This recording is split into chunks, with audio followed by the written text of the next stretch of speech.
Hello everyone, welcome to my channel. I am Mr. Samip Century and I am here to help you understand social demography. In this video, I'll be talking to you about population dynamics. Human beings are the biggest consumers of the earth resources. Therefore, it is important to know how many people are there in a country, where they live, and how and why their numbers are increasing. Population distribution, population density, population growth, population change, and characteristics of populations are some of the factors that help us understand the population dynamics of a region. Population distribution is the spread of people in a particular region. It is the spatial distribution of population shown on a map, that is, approximately 7 billion people in the world spread unevenly across the globe due to several physical and human factors such as quality of land, climate, availability of natural resources, and socio-economic developments. Look at the population distribution map of the world. A majority of the world's population is concentrated in Asia. It is the most populous continent in the world, with a population of over 4 billion people. Almost 2 billion of this population lives in India and China alone. Population density. Let us take a look at the world population distribution map again. Beijing, Mumbai, Cairo, New York, and Rio de Janeiro have a population of over 10 million people. There are some densely populated regions of the world. Population density is the number of people per unit area. It provides a better understanding of the spatial distribution of population with relation to land. Industrial, agricultural, and administrative regions are some of the most densely populated places in the world. For example, the Nile River Valley in Egypt, the island of Java in Indonesia, southern Japan, northeastern United States, Western Europe, and India are some of the most densely populated regions in the world. Let us explore the factors that affect the distribution of population in the world. When we are talking about factors affecting the distribution of population, there are mostly two factors. One is geographical factor.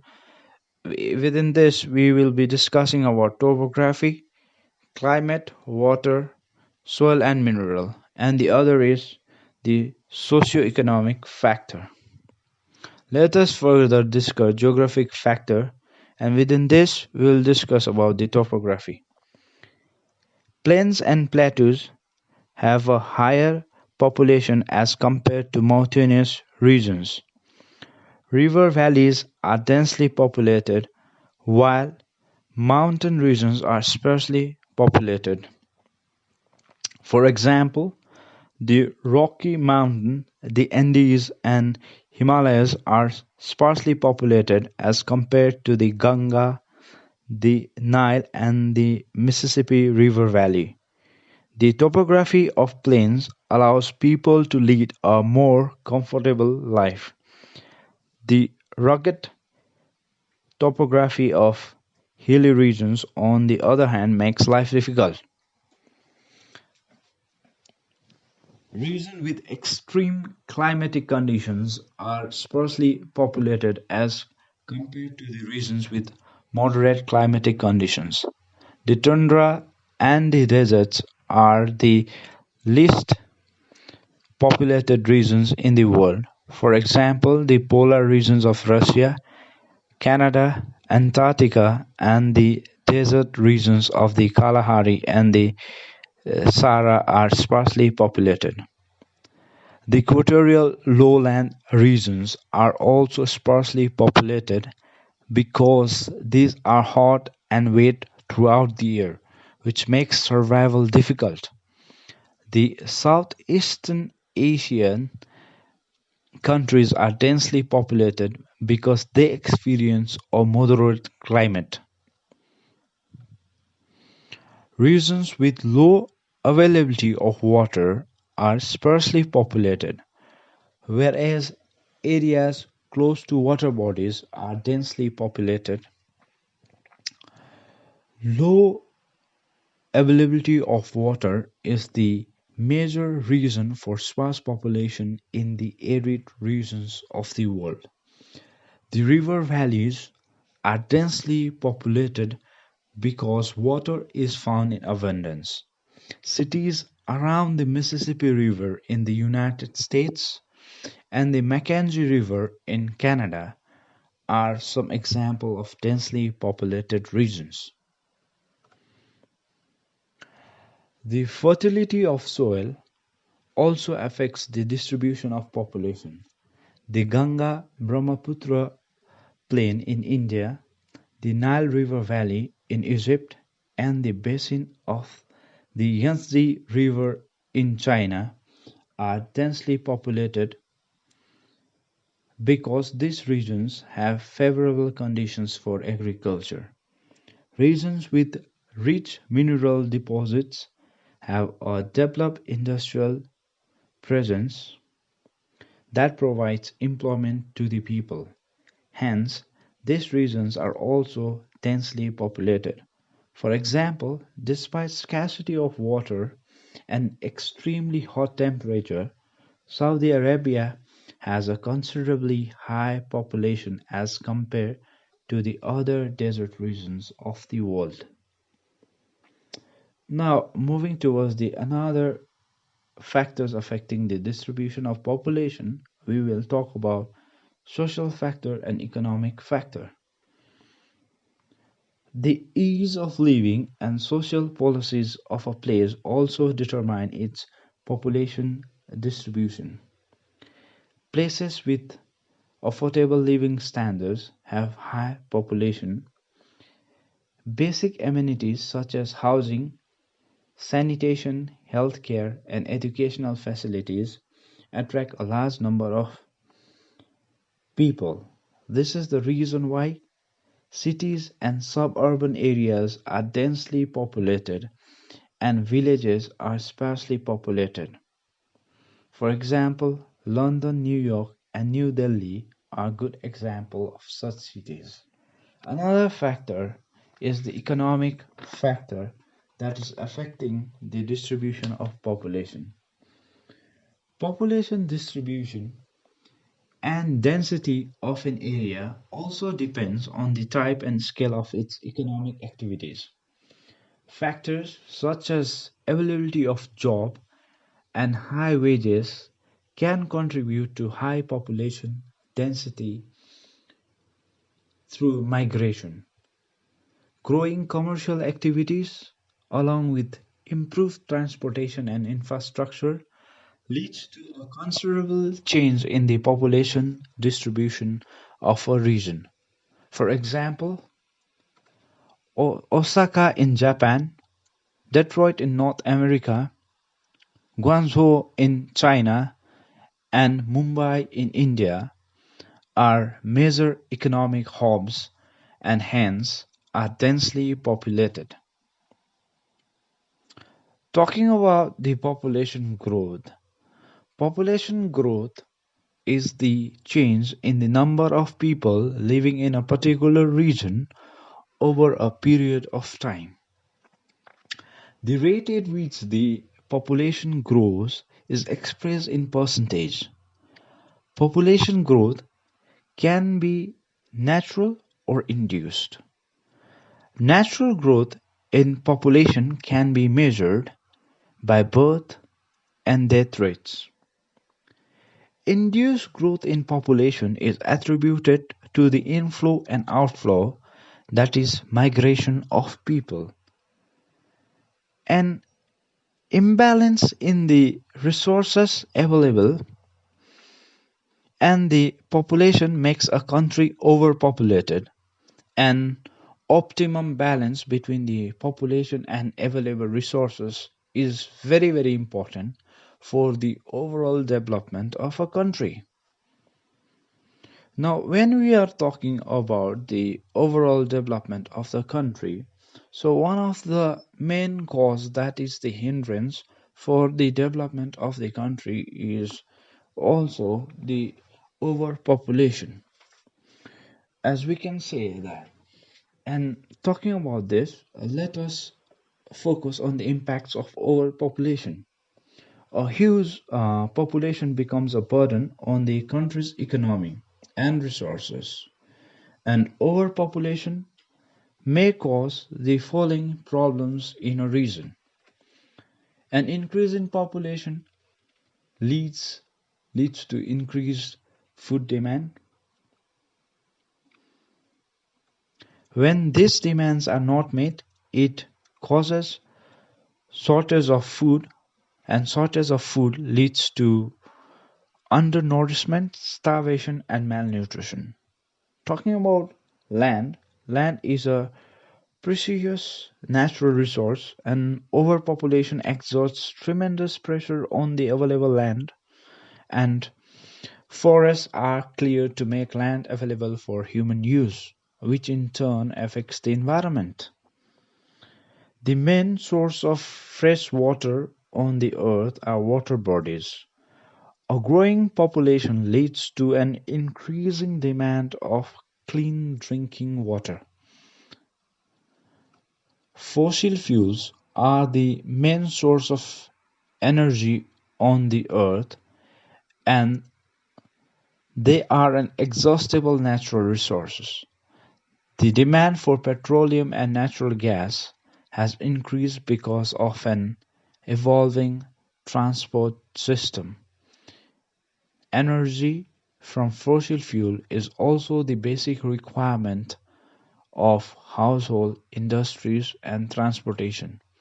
Due to overpopulation, the consumption of energy also increases while creating pressure on the available fossil fuel. The population of the world is dynamic. Let us talk about the population change. That is, when we say dynamic, it keeps on changing constantly in terms of numbers, distribution, and composition. In recent years, population has increased drastically. This increase in population reflects the development in agriculture, technology, and medical sciences, leading to improved living conditions. So these are some of the positive effects.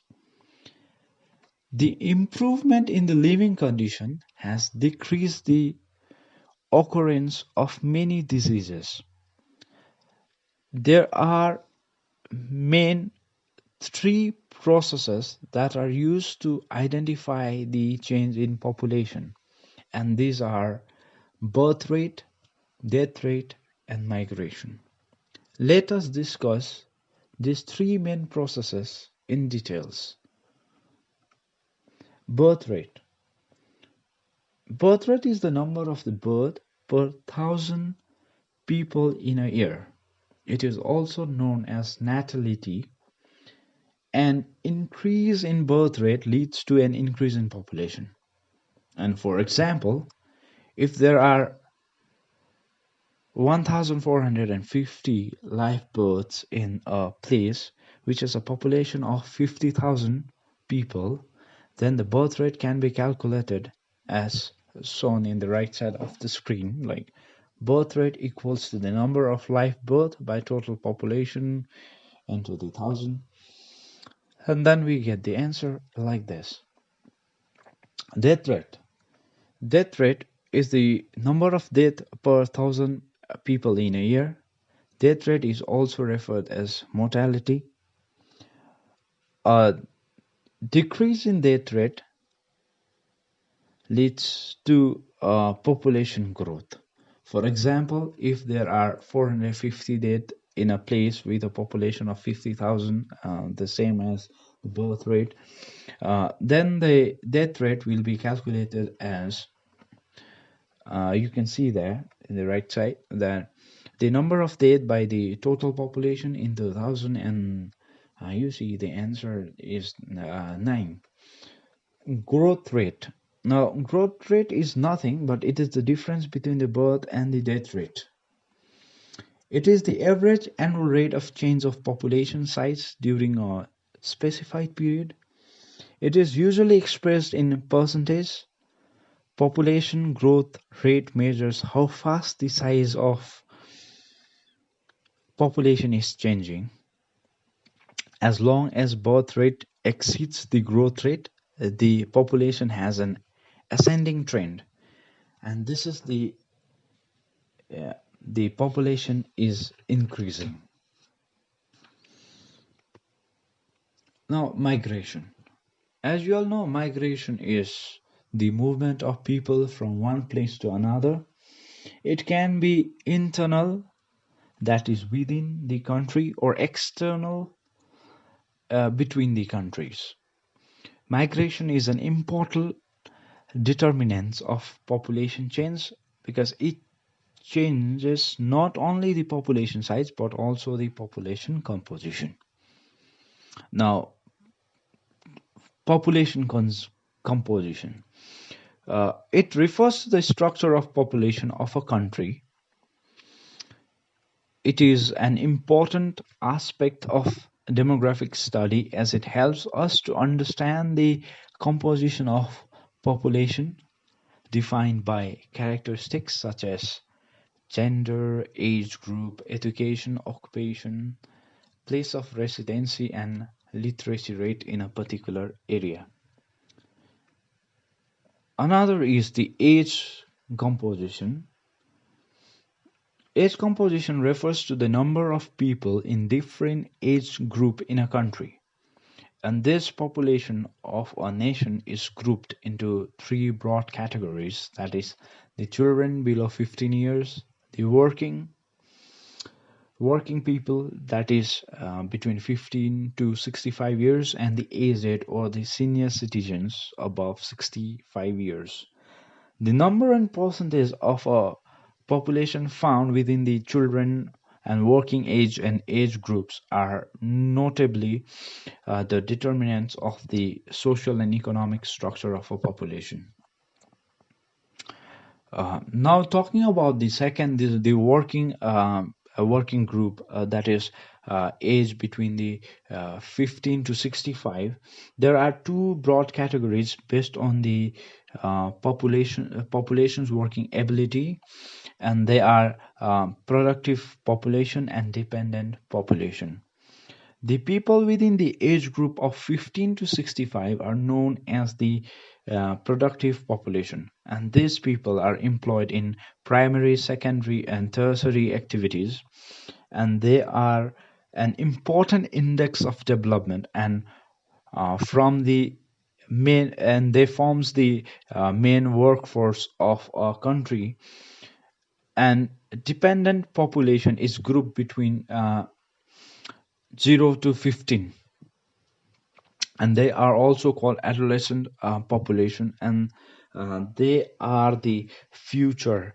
This adolescent population is the future, and they need education and health care. Now, the another main composition of population is, we also can talk about the sex ratio. Sex ratio is defined as the number of female per 1,000 male of the population. It is defined as the number of female in among the male in that particular society. It is an important indicator of the equality between males and females in a society. Rural-urban composition.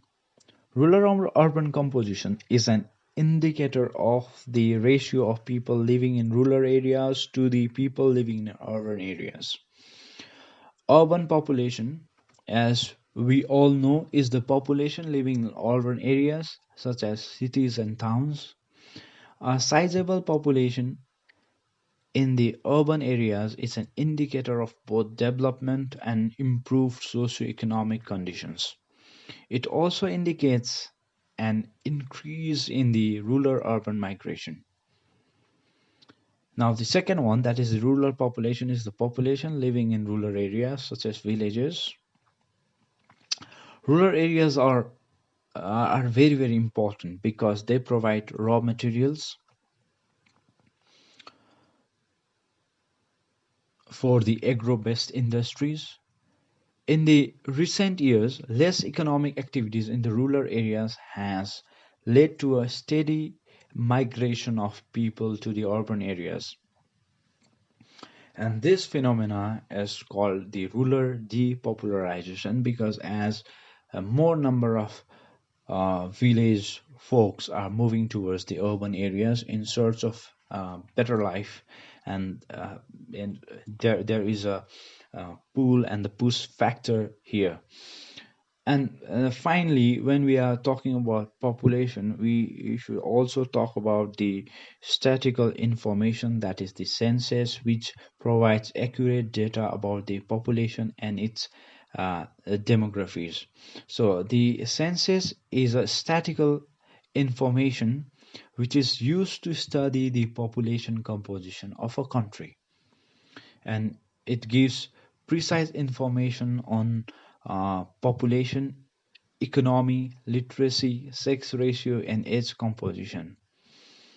Uh, the census of India began in the year 1872. It is revised every 10 years. So it is a longitudinal kind of a research when we can also talk about. Uh, so in this, like they have been appointed by the government of India, this um, and to collect data which is used in analyzing the population composition. So thank you for those who like to learn more about and watch the other videos for more information in sociology. And remember, knowledge is as vast as ocean. The more you acquire, the more is remains to be acquired. Thank you. Thank you for watching.